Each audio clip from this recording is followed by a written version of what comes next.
Hey guys, Brockshield here. In this video, you see Danarius and I are leveling in Blackrock Depths. So the reason I came to Blackrock Depths is twofold.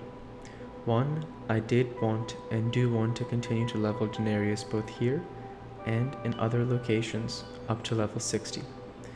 At level 60, I want to get him decked out in at least tier 1 gear, which is pretty easily received from either GTKP runs or regular Molten Core runs, as Druid gear is typically not necessarily super valuable. And 2, I have ambitions of being able to 2-man farm Emperor for Iron Foe for Brockshield using the lava jump tactics. Now all of the second part is still quite a ways off, but leveling Danarius to 60 in Blackrock Depths as well as Western and Eastern Plaguelands does seem like quite a bit of fun. You'll notice here in some of these beginning pulls, in contrast to the later ones, I start to increase the size of the mobs more and more.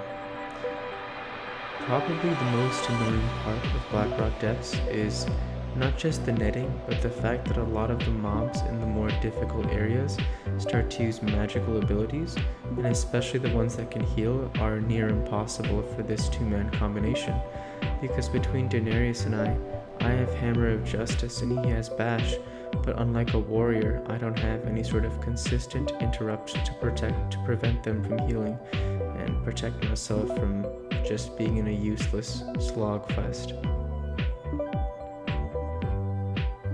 What is nice about this opening area in Blackrock Depths is that none of these mobs fight from range, so it does make these pulls quite easy for this combination of characters.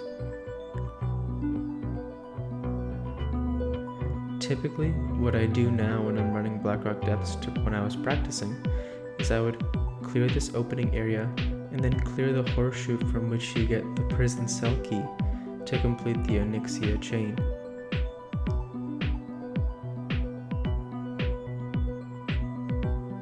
You see here, the mobs also run away, which proves to be quite annoying because sometimes that increases the duration of each pull, as you've seen with this pull. More and more fresh mobs join the fray, but fortunately, through the use of seals, innervate, etc., these two characters are very versatile and have the resources required to clean up these less dangerous mobs. Here you'll notice I'll try and increase the initial size of the pull as I'm attempting to get a gauge of just how much Brockshield and Danarius can pull. You see, in this example I only pulled that first group, but as I've found in my later experimentation and testing, I can actually pull both groups and still be okay. Combine not just the natural abilities of a tier 2 paladin along with the leveling druid, combine that with, of course, the engineering, potions, oil of immolation, elixirs that you'll see in some of the later videos that are not showing up right here, and you'll see that the strength of these characters together is quite good in Blackrock Depths. All in all, I really enjoyed leveling here. However, what does prove difficult is the amount of consistent focus it takes to ensure that these two characters don't die. And the reason I say that is, as you see here, Danarius is in trouble, and he gets pretty easily destroyed.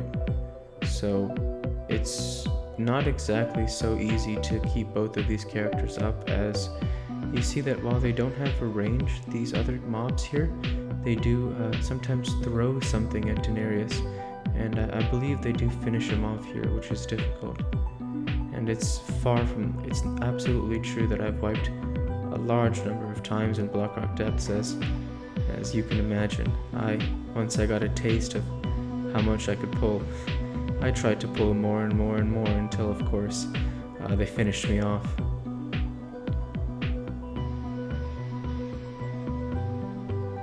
So here, the best paladin cooldown of all, lay on hands in a desperate situation, saves the day.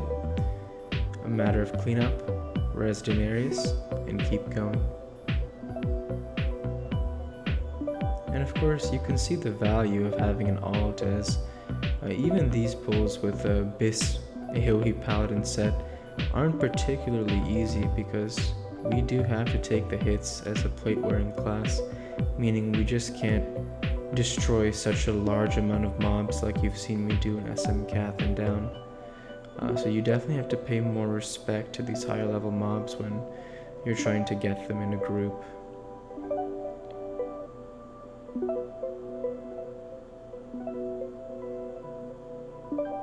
So finish up this last Anvil Rage Warden, and on to the next.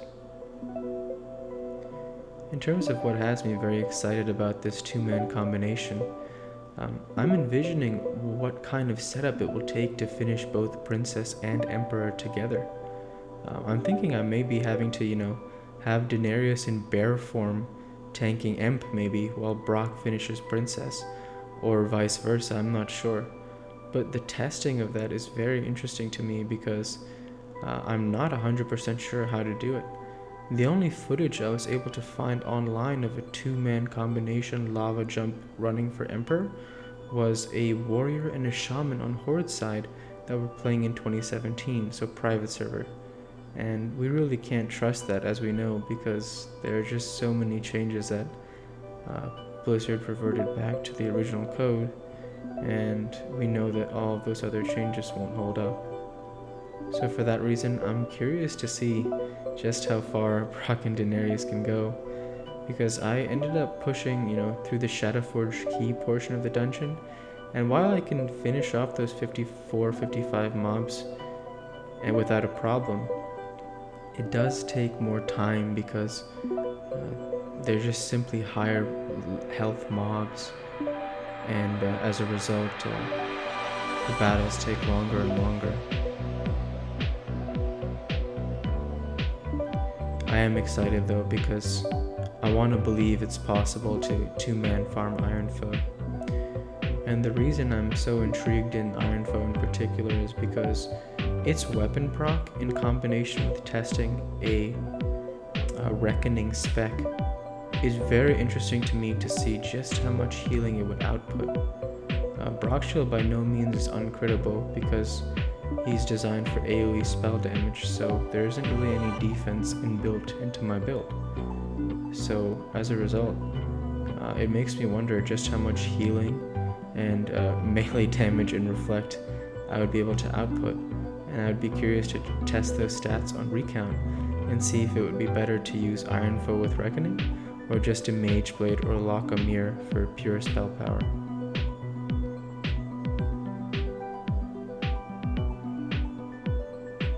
One thing that has been nice is I was able to clear the arena and other bosses solo, so that was pretty nice because I really didn't find any limits where we couldn't go except for challenging the Anvil Rage medics.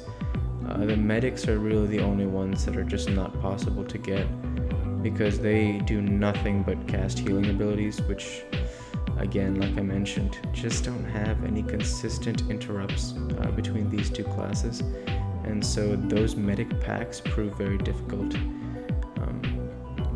And looking at the video of the room with Emperor, there weren't any medics, just the senators and other, twisted servants of Emperor. So I'm not 100% sure what will happen when I adventure into there, but first things first is to get Danarius up to 60, and I have very much enjoyed leveling in Blackrock Depths. You'll see in the next video I will be swapping back up to Western Plaguelands, because while this was quite a lot of fun, these mobs take so much time to kill as elites. It's actually relative to the non-elite mobs in the northern parts of the Eastern Kingdoms that it just wasn't worth it in terms of experience per time, and also the fact that I actually really risked dying here, whereas with the non-elites it's an absolute slaughter.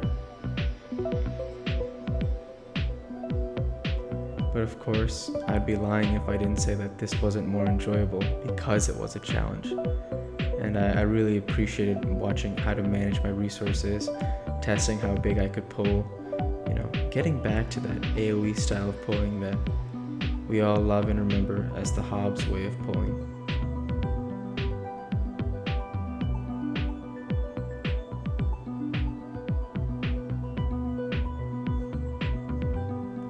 So here now in this pull, you see some of the fire guards get incorporated.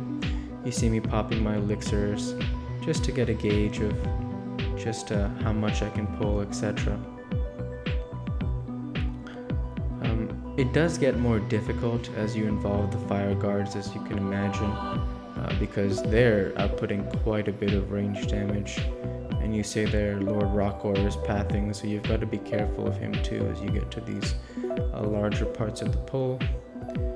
And of course, being a paladin, Divine Shield to draw them in, etc. Divine Favor to get a crit heal, regen that mana. All is very useful, hence why I run the 21-21-9 build. It would be interesting to me for the Reckoning spec because I'd be giving up parry. But as you see here, I don't get as many parries in my videos here as I do in SM by virtue of the mobs being higher. And I would also think I'd be getting crit more than I would in the mobs in SM by virtue of the mobs again being a higher level. The question I'd have to ask myself though is, where do I spend most of my time once I actually can achieve some of these goals? And for me, I think it still would be split over both the higher level dungeons like BRD and the mid-level dungeons like SM Cath. So it would be interesting to try the Reckoning spec and give some definitive results from my extensive perspective in this AoE style as to which build is in fact better once we have the BISC gear to try.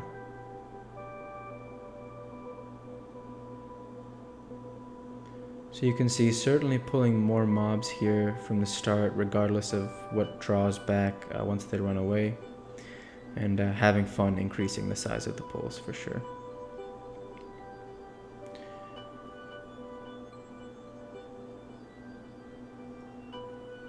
In fact, I had gotten to a point where the pulls that I was attempting were getting so big that I was just dying too often, and that's when I realized I should probably take it easy in Blackrock Depths, because this really isn't like Shadowfang Keep, you know, where you can just pull any number of mobs without fear once you have this level of gear. Definitely have to take these higher level mobs seriously, even if you're a mage or another class just running through here, because they are going to tee off on you by virtue of their high levels. With the video coming to a close here, I hope you enjoyed some of the initial AoE highlights. I will be returning to Blackrock Depths as I mentioned, and I wanted to say thank you for watching, of course, first of all. Please feel free to like, comment, and subscribe, as it greatly helps the channel. And really appreciate your time. So, light be with you all. Take care, and thanks again.